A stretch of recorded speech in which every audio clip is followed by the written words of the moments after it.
काही दिवसापासून रुद्रांशला 5ला उठायची सवय झाली. बरोबर माझ्यासोबतच तो उठतो आणि बसतो आपले उद्योग नवीन नवीन खेळत काहीतरीच. आणि ही झाकण आहे यात्रेवरून आणलेली, असं अक्षा वगैरे बनवायला किंवा काही वरती असं झाकायला बरं पडते ही झाकण. आणि आता लसणाचे पानं आहेत तर सारखं रुद्रांशला अक्षा लागते. टिफिन मध्ये सुद्धा तो रोज अक्षा घेऊन जातो.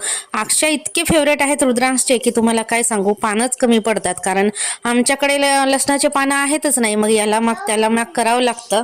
आणि एकदम टेस्टी लागतात, त्यालाच काय म्हणायचं, टेस्टी लागतात. त्यामुळे तर कोणाला पण आवडतीलच.